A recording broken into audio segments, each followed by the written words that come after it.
Welcome back, everyone. This is Politics Tonight.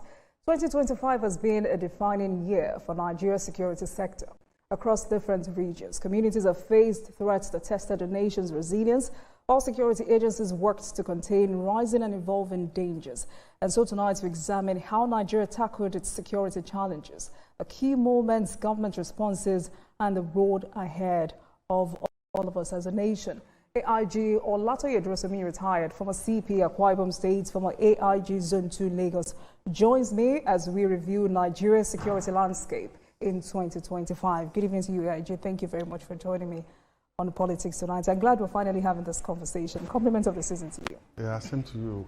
Good evening, viewers, and thank you for having me. Thank you very much. So tonight we're assessing the federal government's security strategy this year.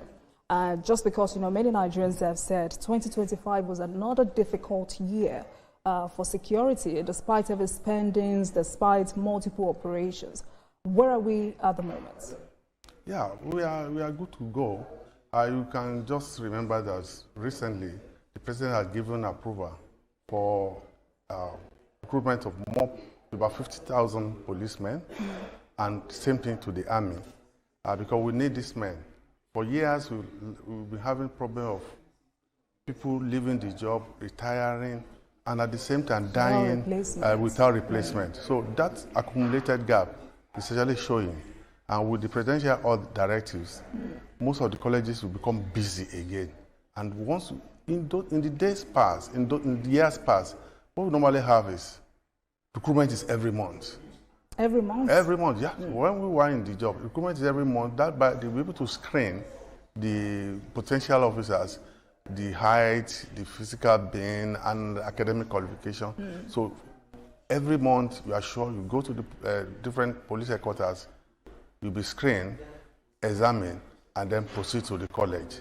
In those days, we have different categories, different grades. That is to say, if I scored 1, scored 2, scored 3 to 6.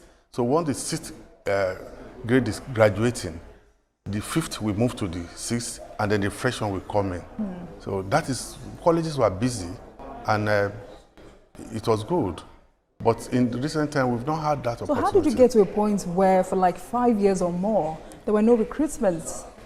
Well, that is government policy. Sometimes they say there's no employment, there's no vacancy, but forgetting that people are retiring every day, and a group of people who have been employed 35 years ago are bound to go at a particular month. Before that time, many of them will have retired on account of age, and many people will have left the job voluntarily. Many people, unfortunately, might have died in the way. So it's surprising. That gap is what we are feeling now, and it's unfortunate. But thank God for President Bola Ahmed Tinubu, who actually approved that the colleges that are dilapidated should be repaired. Work is going on that, and colleges are becoming beautiful again. And I'm very sure very soon, by the time the Police Service Commission and the Nigerian Police Force authorities make their recruitment, the colleges will be busy again. That is how it's supposed to be. All right then, AIG, in assessing and evaluating Nigeria's security landscape this year, did Nigeria truly make progress, or are we just managing insecurity better? Well, we are making progress, but you must remember, I keep on saying that there are some people who are investing in insecurity. What they want to see is that there is no peace. Just as people are budgeting for other things, some people, Nigerians, are budgeting for insecurity to ensure that there is problem.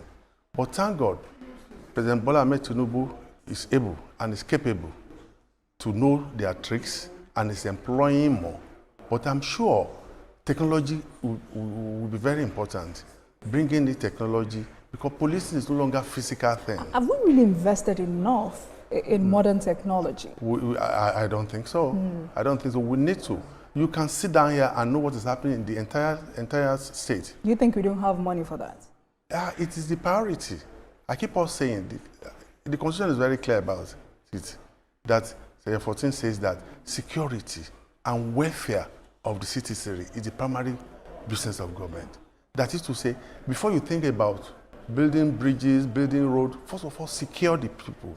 because we've all surrendered our power to the government. And the government is supposed to be in position to take care of everyone's security. So we must give security priority, and that is what the president is doing now by this massive recruitment and bringing technology. For instance, why should we not have the air bases? I keep on, I'm an advocate of policing on the air, not only on ground. Most of what is happening in Nigeria, we have air bases in every region. We don't have it at all, or we we have the police air wing. Okay. But it has gone beyond police air wing that we move surveillance. We need armored helicopters. That, for instance, when they kidnap 200, how did they move the 200 out of that college in Niger? We have a very good police air base nearby. I advocated, I put up a memo when I was in service that we should have one air base in each geopolitical zone. So as soon as that incident happened, the air base nearer, maybe the one in the north central, we move. It will be 24-hour service. So they can monitor that these people are moving towards this direction, and they will be able to get out the bad. Even before they get to that school, they will get there. Look at what happened in Kebbi. There was intelligence that actually some people are coming to the girls' college. If we have a strong air base, this is purely policing. Police should be able to get those people out of the way. There's the kind of tear gas we can put without even shooting them. They will be demobilized for the next 2-3 hours. And then we pick them like picking garden egg. All right, AIG, we'll come back to policing in Nigeria and whether or not, because I mean, it was about 2 weeks ago I spoke with AIG Michael Kiro, and from his own perspective, IGP, former IGP. I do apologize, IGP Michael Kiro, yes. And you know, from his own perspective, he thinks that past administration have intentionally incapacitated the Ministry of Police Affairs. But that's a conversation we'll have at the second half of this program. I want us to look at this security matter generally beyond the police system. We're also looking at other security agencies, because you know, when you speak with security experts, they say Nigeria's fight against insecurity rests largely on the capacity and morale of its military, the police, and other security agencies. Are they adequately equipped and motivated? Let me start from my own constituency. If the police is adequately equipped with the right manpower, the right technology, I'm telling you, the army will concentrate on other things. The military will not be going on patrol just like you are seeing them now.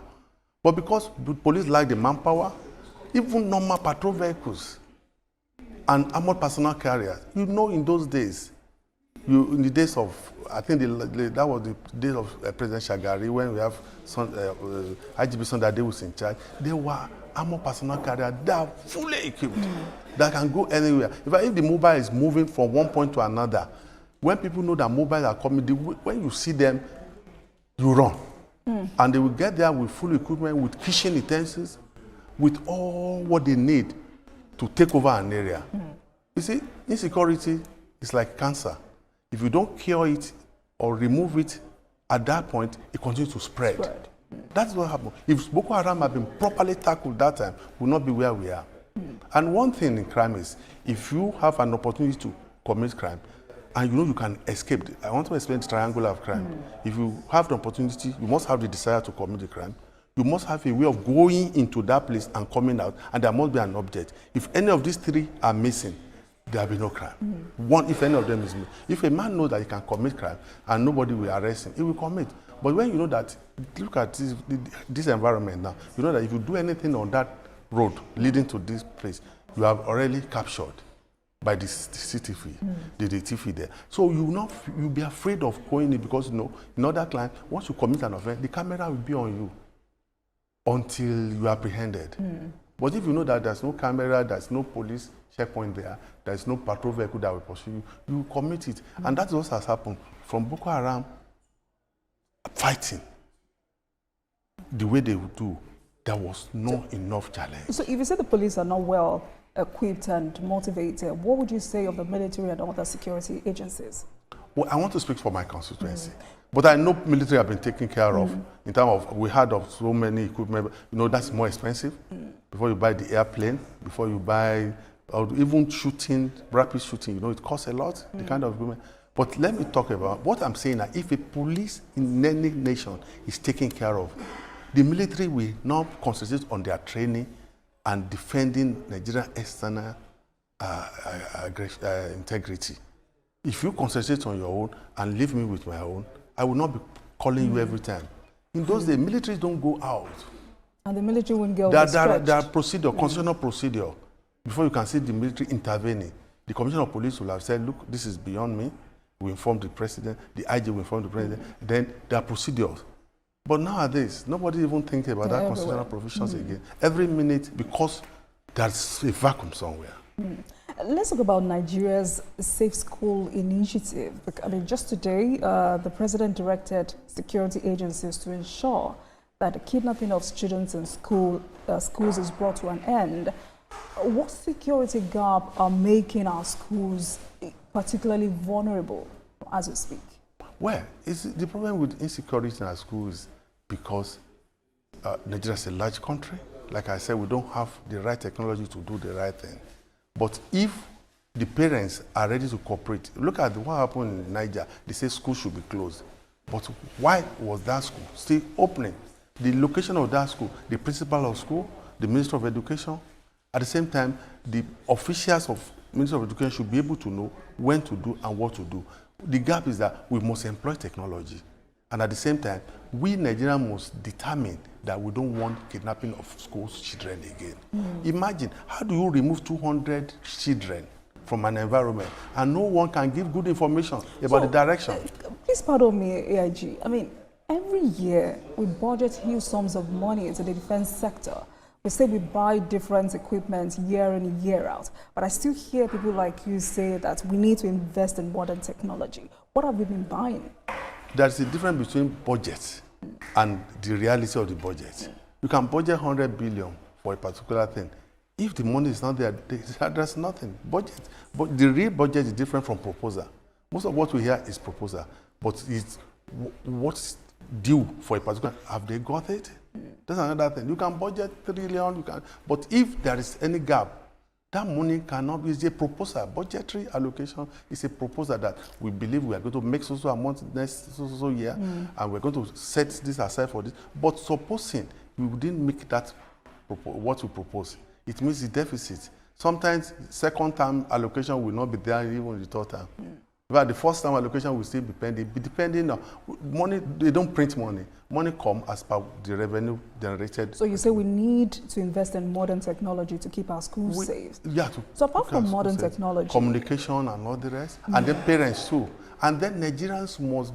I mean, I don't know the kind of human being that will go into a school and start packing children as if they would never have their own children. Is that moral? They are not foreigners, they are Nigerians. And if they are foreigners, without cooperation of Nigerians, it's not possible. Even when you see something, say something. When they pack those Nigerians understand that when you see something, say something. We keep on saying Have we really invested in enough awareness? Police is always saying, police is your friend. We are people's friend. And if you have that confidence in us, and the question I'm asking, when they carry 200 children, not 200 rats, 200 children from a school, are you saying that they trek?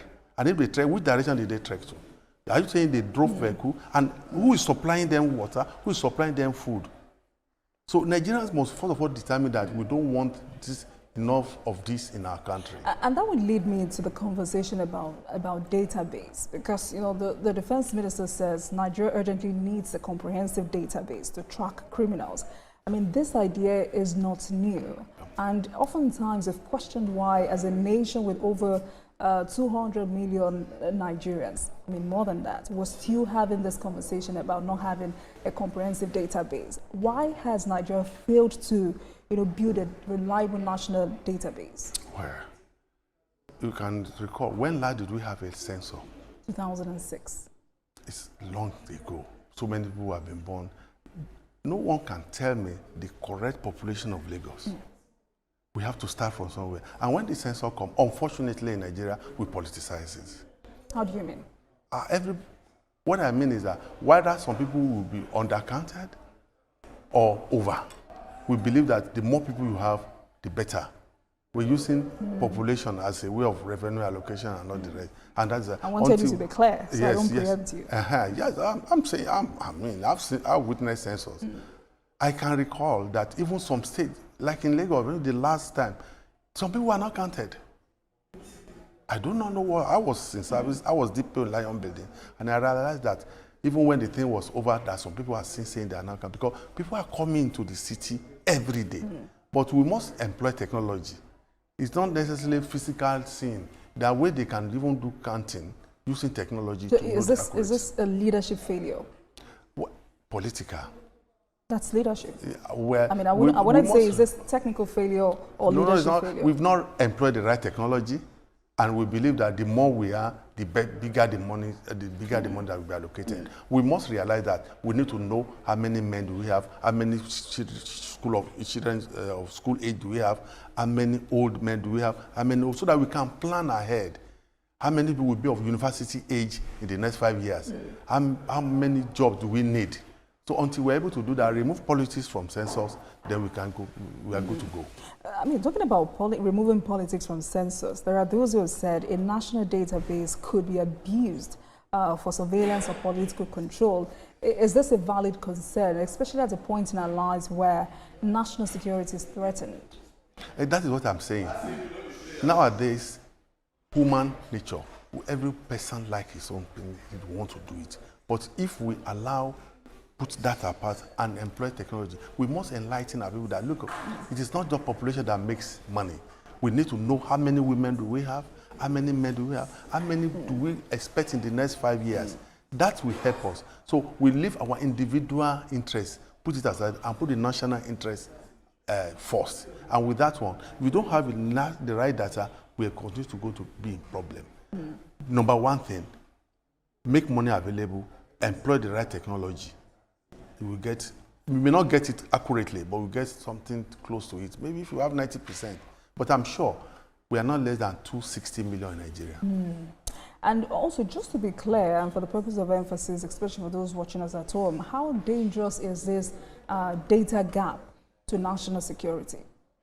It is dangerous if we don't know what to have. How do you plan? And do we even know who is living in Nigeria right now? We don't even know who are Nigerians and who are non-Nigerians who are coming to Nigeria. It's dangerous. There are some parts of Nigeria that people walk in, we have porous border. People walk in and walk out, and probably some people are even carrying Nigerian passports who are not Nigerian. Are we sure? But if we have, the moment you have a birth, you have it recorded, and everything is generated, like what is done in other climes, we will have less problems. We need to work on our database. Otherwise, we will become planners. And I also wanted to ask, AIG, should registration of foreigners be mandatory and strictly enforced? It should. We should be able to know who we are. Most of the problem we are having is because of migration of foreigners coming in. You had the recent one that the police, the one they arrested recently, is a Nigerian from Niger Republic, having some Nigerian collaborator, bringing arms into Nigeria, and we must be able to know. But one thing is very easy to know. I think I'm not an immigration officer, but I know that the way we take our inoculation on the left, they take their own on the right, and you can know. If we don't know, most people will come and take what belongs to us, and then Nigeria will not even have it. So we need to have a strong database and register those who are not Nigerian. It's not an offense. But AIG, we have NIN, we have BVN, we have voters card, we have SIM registration processes every now and then. Why should we still continue to have this challenge? But I guess that's the question I would allow you to answer when we return from this break. We need to go on a break. When we return, we'll continue this conversation. This is Politics Tonight. Thank you. Thank you for staying with us, everyone. This is Politics Tonight, and tonight we're discussing security matters. We're examining how the nation confronted these challenges, what strategies worked in 2025, where did gaps remain, and what lessons will define Nigeria's security sector in 2026. And I've been speaking with AIG Olatoye Durosimi, retired former Commissioner of Police, Akwa Ibom State, former AIG Zone 2 Lagos. Thank you very much for staying with us on the program, sir. So before we went on that break, we were deeply having a conversation about the need for us to have a comprehensive national database. For you, and I was also saying, in this country we have NIN, we have BVN, voters card, passports, SIM registrations every year, yet criminals still operate freely. What exactly is the challenge? I think that is purely immigration issue, but I will go into Do you think the agencies are working in silos? They are working. In silos? Yes, they are. The most important thing is that. But that's bad for us if they are. They are, but the problem is that people think if you have all this information, then you can easily be arrested, you have a problem. But we need it. Like in other parts of the world, once you put your finger, everything about you will show up. Even in policing.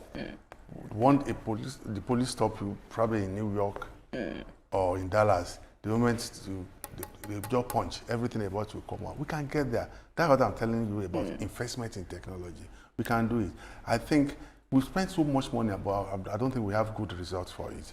In other parts of the world, a police patrol vehicle, we can have everything about you. Is corruption part of the challenge? Well, I cannot prove that, but I think we've not got what we need to get out of this. So clearly you've said that without a functional national database, Nigeria cannot realistically defeat terrorism, kidnapping, banditry, and organized crime. It's very difficult. Let's talk about kidnapping for ransom, which remains one of the most profitable criminal enterprise in Nigeria. Why have we failed to break the financial networks that sustain banditry? What is happening about it is the people are called investors in insecurity. They don't use their name to pay. Sometimes they will go abroad and pay money through the third party. So it's difficult. They know the limits. They will not use their name. They will use third party. Those who are financing insecurity in Nigeria are not using their name. Is that why it's been hard for us to track them? It is very difficult. Do you think we've not been able to track them, or we have refused to name and shame? The ones they are naming so far, the ones that are Burundi changes. Those are small fries. Yes, somebody can pay money to your account. You may not even know the person, and you, as a Burundi change person, you want more money. You really think we don't know these people? I don't think the government will know them and continue to hide them. But the people I've seen so far, from the information I read, is they are the little fry. They are not the real people. But the government had the machinery to investigate further. They had the machinery. The government had the machinery. So how challenging? Because if you don't, like I told you, if you don't block that source, it means that thing will continue. You must be able to apprehend. You must be able to block any of those three sources. I say there's a goal somewhere. You want to steal something. That's where you can go in and go out without, and then there's an object. So once you block any of them, so we must stop financiers. The government has the machinery, home and abroad, cooperation with other nations to get this information. And I'm sure the president will get to the root of it. You don't think the challenge is the political will to go after them? Politics is one thing. Security is another thing. But if the politicians play the role they're supposed to play, if the federal government come with the might, we can, I'm telling you, we can get rid of these people. We can block it. Once we can block the source, then our problem is solved. But Nigerians must be ready to cooperate. Nigerians must be ready to know that they have no any other country apart from this country. If you go abroad, they will know you are a Nigerian, they just look at it. In other parts of the world, your skin will show who you are. And there's no place you can call your home than Nigeria. So it is earlier the Nigerian can say, let's put this apart, and then let's be the political leader of the whole world, the black nation. If you get it right, the black nation, the world black will be very proud of us. If you get it wrong, then it's a total degree for the black race. On the other hand, AIG, are ransom payments indirectly funding insecurity? Well, I don't even believe ransom is being paid. But if we have to pay ransom for kidnapping, that ransom should have a tribal mark. Oh. Well. That way you can pay ransom and you'll be able to trace it. We've done that many times. We'll be able to trace the people concerned. One way or the other, we will get them apprehended. But we don't need to tell you what happened after that. So most of these payments you are talking about, they are not just payment for, they're way, I don't want to call it mark money. I don't want to call it mark money, but I know ransom can have tribal mark. And one tribal mark, when you say an Oyo person, you know this is an Oyo person. When you see your money somewhere, you know, that money is paid somewhere.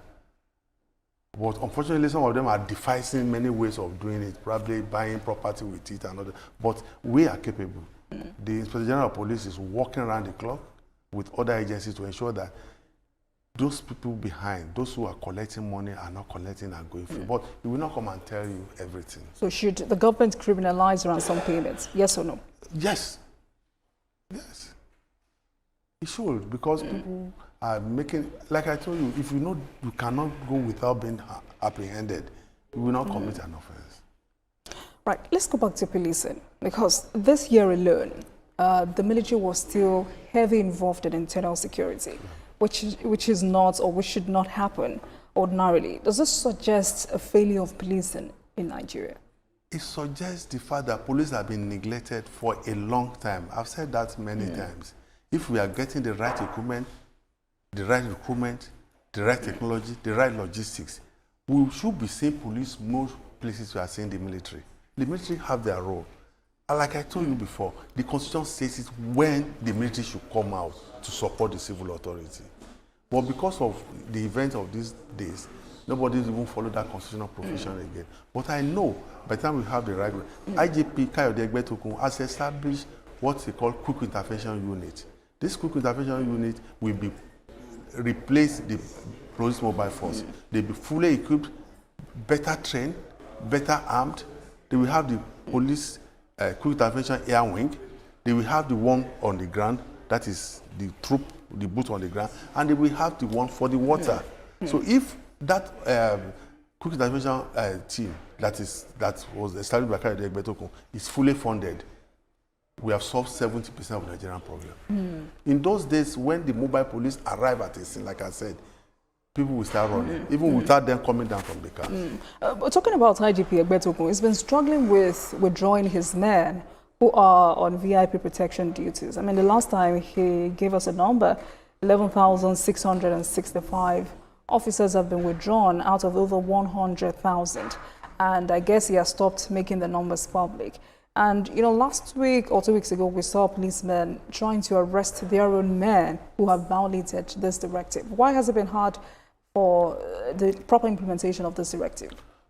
What happened is, it's a presidential order. Yes. And there's no debate about that.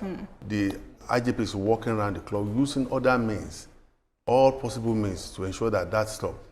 But as a person, if I have my way, that should have been done in phases.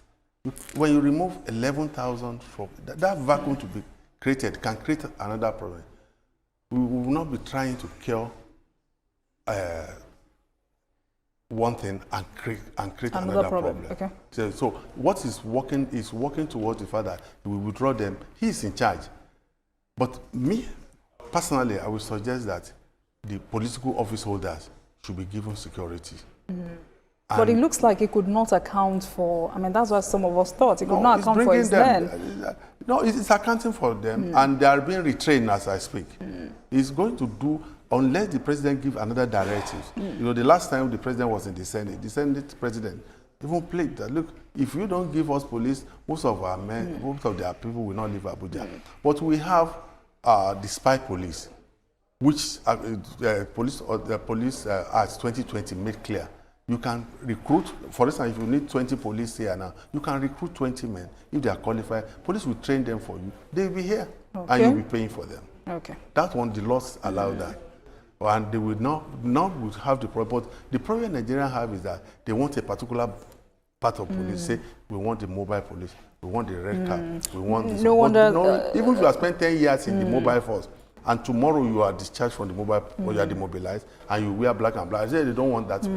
We must know that police is police. The difference in wearing mobile, wearing red cap or green cap is just our own nomenclature. It's not that one police is better than another one. So if we train the spy police very well, they can actually fill in the gap. But the political officer, because police is an authority, police is government. When they see police behind a government official, they know this is genuine government official. No wonder, you know, a security expert was telling me on the program that the initiative is not entirely bad. It's a good initiative, but in this part of the world, it's been bastardized. And that's why the president had to make that order. But at the same time, National Assembly members are asking for a review of that decision. If you had to advise Mr. President, what would you be telling him? Wow, if I have that one, advising the president that the National Assembly members, the governors, the House of Assembly members, because police is a symbol of authority. My people call it Ijoba. When you see police somewhere, you have seen government. So we should not leave any area bone of a canter and create problems. When we are trying to solve ringworm, we must not create leprosy. So that National Assembly, political office holders are part of the government, and seeing police behind them shows they are really part of it. Those are the perks of office. I will advise that we give the opportunity to, but all private individuals who want police should employ police, and we are ready to, police is ready to train them. But symbol of authority is the police. Has the federal government from time past been intentional about proper funding of the police? Yes, we've been hearing funding, but if you budget, let's say 50 billion. So it's a no. No, what they budget for, is it getting to the police? That's another thing. So that's a no? Yes. Okay. We've not been having it. Good. In fact, the welfare of a policeman is, nobody cares about it. Especially when you are in the service and when you are out of service. If I tell you what a commissioner of police taking after retirement, you'll be sorry. How much is it? I will not tell you. Go it. Because I really want to be sorry for the police officers. It's not good. May not be able to fuel your car in a month. After working for 35 years, so we federal government need to do something, not only recruiting people, equipping them, giving technology. You must be able to take the welfare, very important. We are Nigerians, and we must be taken care of like any other Nigerian. So how complicit have past IGPs been? Because this issue of welfare didn't start today. We've had several IGPs. Why do we still have that challenge of welfare today? Have they been very selfish about their own personal interest while leaving the welfare of their own men to the government? Well, all the IGs I know, since I joined, they've been working hard. They've been telling the authorities, this is what we need, this is what we need. It took time before they even increased the salaries sometimes ago. And I've not seen anything so good. The entitlements are not there. The IGP will do their best, but it has to be approved by the National Assembly. And if it's even approved by the National Assembly, it has to be released. Like I told you before, it's one thing to budget, it's another thing to release it. Yes. So we've not been having it good. So you can discover that even many top police officials are not having official cars. Talk less of patrol vehicles. And I wanted to ask, what efforts do you think the current IGP is making to change this narrative? Well, I think IGP Kayode Egbetokun have been working around the clock. He's a welfare-oriented officer. Other past IGPs also worked around the clock. What should be different this time? I think things will be better now. I'm so sure. You're no longer in service, AIG. He's my cosmate. And I know what is running. I was in Abuja last week, and I know he work in terms of insurance, in terms of take-home pay. He's working around, but I will not stay here and start telling the world what is coming away. But I know that officers and men of Nigerian police, we have it good. With President Tinubu there. You know, he has done that in Lagos when he established the RRS. IGP Egbetokun is one of those people who actually worked together with the former governor of Lagos, not president of Nigeria. So you know, they came with very new vehicles and they were paying them allowances. When you pay somebody good allowance and you take care of his medical, take care of tomorrow, you will give the best. Nigerian police are hard working. You see, you can see that when we go abroad for any international assignment, we work around the clock and we always get the best because we are used to working around the clock, even without the necessary welfare. But when you not get to a place where the welfare is there, you will discover that we are always the best. That Nigeria is not so bad. What do you think about the creation of state police? Very wonderful idea. It is time to have it. Well, we have a resemblance of state police now, but Section 214 of the Constitution is very clear that says that there shall be a Nigerian police and there should be no any other state in any state or any part of.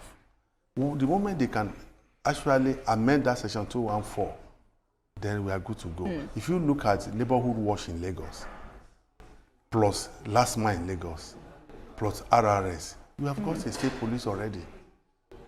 Neighborhood watch is about 7,000. Last month should not be less than 5,000. By the time you put that together and they do more, let me tell you, when the state police will come, there will be competition among states.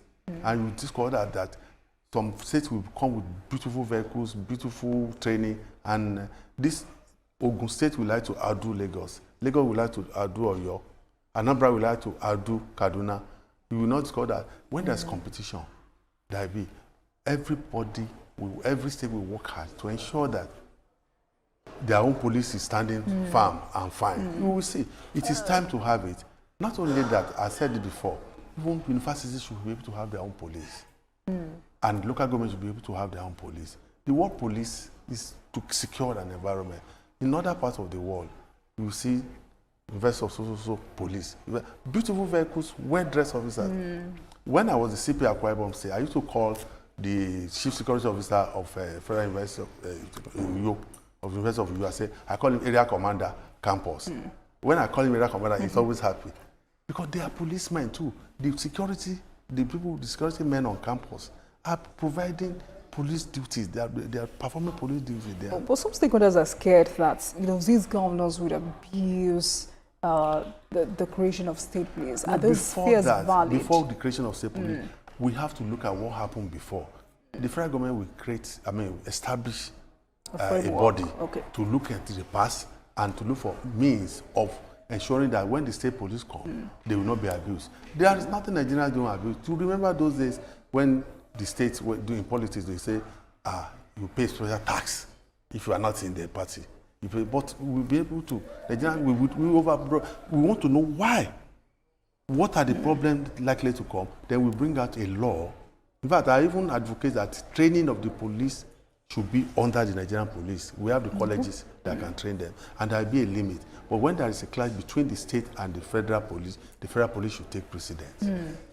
Another serious conversation for me this night is this perceived inactiveness of the Ministry of Police Affairs. The other day, Mr. President was addressing his cabinet members, and he says, I hope the Minister of Police Affairs is here, which gives room to more Nigerians actively upscaling the effectiveness of that ministry. Is it truly dormant? I'm not in a position to say, but I think all is funding. We have the fund, and then it should be stated clearly what are the functions of. It's not clear. I'm not sure it's clear, because in those days, sometimes you see them very active. We have Police Service Commission, we have Minister of Police, and we have the IGP. Look at those three, all working together for the same purpose. But I think it must be made clear if maybe the committee should look into it. Is it that it is clear on paper? Exists. Yes, the ministry exists because I told you I was speaking with IGP Okiro when he was on the program, and he also says the functions and the role of the Ministry of Police Affairs is not clear. But I had to Google. Another security expert who was on the program with him also said past governments have intentionally made it so. But if the ministry, because I had to Google, if the ministry is assigned to formulate and implement policies for internal security, that ministry is supposed to provide administrative support to the Nigeria Police Force, oversees training, police training, welfare, and ensures effective service delivery through reforms, funding through the Police Trust Fund, and community engagement, aiming to enhance public safety and police efficiency. What should ever make it inactive? It is funding. If the Minister of Police Affairs has not got the funding, how will he not get funds to fund the police? If we get it right, if the fund is there, and they depend on the character of who oversees the ministry. When General Jemi Bewon was there, I think we heard so much about that. It depends, especially when you have an ex-policeman or a general heading it. They know the workings. You think it's better than having a politician oversee the ministry? But I think in the days of General Jami Bewon, we were hearing so much about it. But it all depends because he's an ex-general. Yeah, I think so. No, okay, so that's what I'm asking Claire. Yes, I will prefer a former police officer heading the Ministry of Police. Better than a politician. Rather than a politician, because we know what it is. Is that the man who will be the IG should maybe your junior? Whoever is the one in the Police Service Commission will be your colleague. It is better. We call it Minister of Police Affairs. Why can't we have an ex-policeman in charge? And then we're able to channel his problem. That will be that respect among themselves. But you can't just go and bring an external person. I can go ahead, Minister of Defense. So that Ministry of Police Affairs, should it be restructured or scrapped? It should be restructured because they are an assigned constitutional functions. Just as we have Police Service Commission, that's an assigned constitutional. We cannot just scrap, but we should reinforce it, make it stronger. But all is money. Money, say if it's not there, you are just talking. You are just talking. Without money, we can talk from here till tomorrow. So, talking about security generally, and I mean, we're moving into 2026. What reform is, I mean, like a colleague said, politically difficult, but absolutely necessary for us to secure this nation? Well, I think we have to go all out this time. The police properly equipped, the military properly equipped. Let's get rid of those people who are making us to have sleepless nights. Okay. For instance, look at the people covering the so-called bandits, stealing our gold, all these solid mineral areas. When they say the bandits are in so-so place, they are in so-so place, they are there stealing what belongs to Nigerians. We should not give them chance. It has to be carrot. I mean, it has to be rod this time, not carrot. So we'll be all out. And when the world see that we are serious about what we are doing, they will come and support us. But when they don't see us serious, nobody can shake your head. And in your years of service, AIG, what hard truth about Nigeria's security system do leaders, whether politically elected or still refuse to accept? I don't understand. What do you say? What hard truth do you think Nigerian leaders have refused to accept when it comes to securing this nation? We have not been able to know that security is money. It's money. And you have to put money. Like I said earlier, if you don't secure an environment, you can build road, you can build bridges, you can build stadium. Nobody will go out and watch football. Okay. So nobody will ply that road. So we must take the Constitution is very clear in Section 14 that says security and welfare. It puts the security before the welfare. Okay. So security, let's put enough money into security. Let's get the right equipment for our men. Let's get the right personnel. Like I said before, we are recruiting 15,000 people. We must be the right people. All right. That's a great place to leave the show, AIG. Thank you very much for joining us on the program. I mean, this is a conversation we must continue to have as we go into 2026. And we must also continue to have until every Nigerian is safe. Thank you so much for your time. AIG Olatoye Durosami, retired, former CP Akwa Ibom State, former AIG Zone 2 Lagos. Thank you very much, sir, and Merry Christmas in advance. Same to you. Thank you for having me. Right. Thank you very much for watching, everyone. Marks the end of today's episode of Politics Tonight. But before we go, let's tell you that the views and reactions of our resource persons are theirs and have no connection with TVC News. Meanwhile, you can watch the repeat broadcast of this episode at 12:30 a.m. Get in touch with us on our social media handles, Facebook, Instagram, and X at TVC News NG and at Olajumoke. We're using the hashtag Politics Tonight. We're also on YouTube at youtube.com/TVC News NG. I am Olajumoke Olatunji. Good night, everyone. I'll see you again tomorrow.